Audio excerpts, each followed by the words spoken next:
But we begin tonight with some breaking news about the Bush administration's self-titled enhanced interrogation techniques, which are increasingly widely known as torture. Tonight, thanks to an ACLU lawsuit, we have obtained less redacted CIA transcripts released from the tribunals at Guantanamo. These are the parts of the transcripts in which prisoners explained how they had been treated since being in U.S. custody.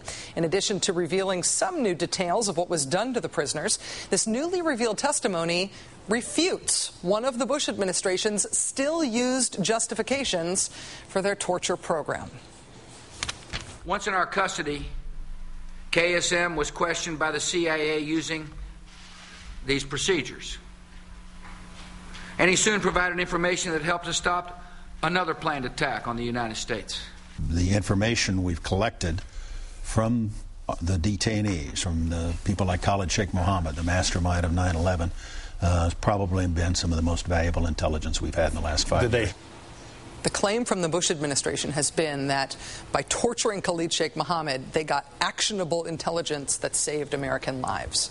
Well, in these new, less redacted transcripts, Khalid Sheikh Mohammed describes a very different scenario. During his 2007 hearing at Guantanamo, in very broken English, he says, quote, "I make up stories. Just location. Osama bin Laden, where is he?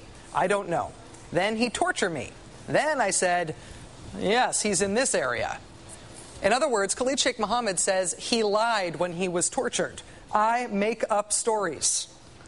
He says he's giving up bad information. He gave up wrong information while being tortured. And that puts a much different torque on the folks, prominently members of the Cheney family, who are still using the supposed utility of what we learned by torturing Khalid Sheikh Mohammed in their public defense of the torture program.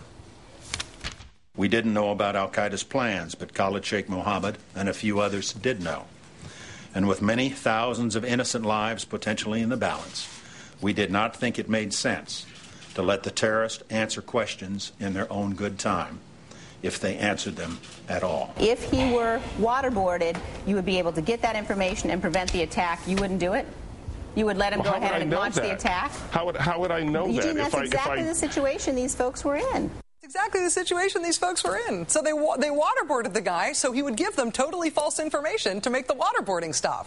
Wouldn't that be a great idea if there were a ticking time bomb somewhere where you had a lot of time pressure to get the right information? Don't you wish we were still doing that to get wrong information out through people's fingernails obtained with pliers? You can't win arguments with people who don't deal in facts. And now the facts are somewhat more clear. Bush administration officials used to use the waterboarding of Abu Zubaydah and Khalid Sheikh Mohammed to defend torture.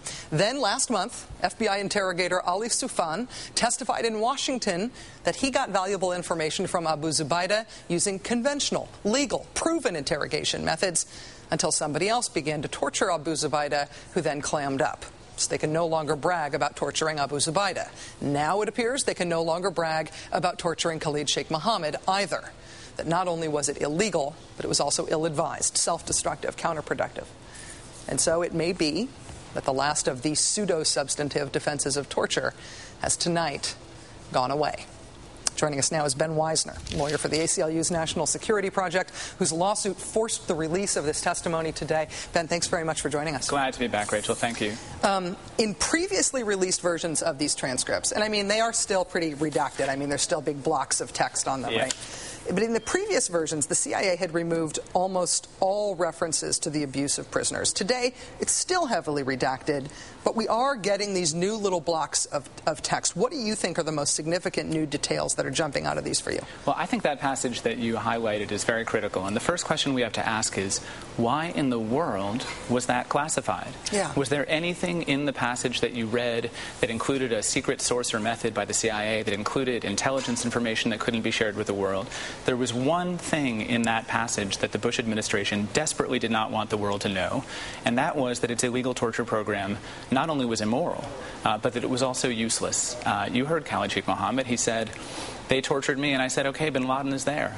Well, have we caught bin Laden? Yeah. Obviously this program wasn't working, but it was a critical linchpin of their defense of the program that without it, American lives would be lost. And, as you point out, this brings us from not only the crime of torture to the crime of covering up the crime of torture. Well, I think that's right, and I think different things are being covered up here. So the Bush administration critically wanted to cover up how ineffective torture was. They also wanted to cover up information about the specific detainees. There's a passage in which Abu Zubaydah, who Bush had called an arch-terrorist, the number 3 in al-Qaeda, recounts that eventually his CIA interrogators told him, "We realize you're not the number 3, that you're not even a planner or a fighter, that we made a mistake in your identity." And that's something that, again, contains no legitimately secret information, but just would have been very embarrassing for the Bush administration in carrying on this torture program. What does this new information mean in terms of, I guess, in terms of accountability? I don't even know what that would mean anymore, given how little we've gotten from the new administration about what they'd be willing to move forward with. Do you think this has implications? Well, again, and here I think the implications aren't necessarily the right ones, because we talked about the new information that was released, but I want to show you what was withheld.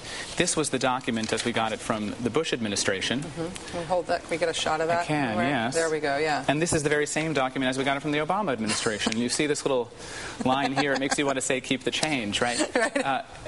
And I think that what's going on here is very, very clear. This is information, the release of which would increase calls for criminal accountability. And that is something that the Obama administration has been fighting to avoid. And remember, these are voices that are missing from the debate. We have the Justice Department memos that tell you what John Yoo and Jay Bybee authorized. We have Dick Cheney's denials. But the people who were eyewitnesses to this are the victims themselves. And those people are still cordoned off and secreted away. And their words, which would give us a clearer picture of exactly what happened. This document is called Written Statement Regarding Alleged Abuse from Khalid Sheikh Mohammed. And it's still completely blank because they might give lie to another myth in this story. Remember that when President Obama released the Department of Justice memoranda, he said, interrogators who were following in good faith legal advice should not be held accountable. Well, what if they weren't? Yeah. What if the detainees are the ones who have the evidence that the interrogators went far beyond what was authorized, even in those horrific OLC memos that were released some months ago? So, I think that the disturbing trend here, and we saw it last week as well, is that the Obama administration is now stepping back from transparency because they see that it's an inevitable ingredient to accountability. Ben Weisner is a lawyer for the ACLU's National Security Project, whose lawsuit forced the release of this testimony today.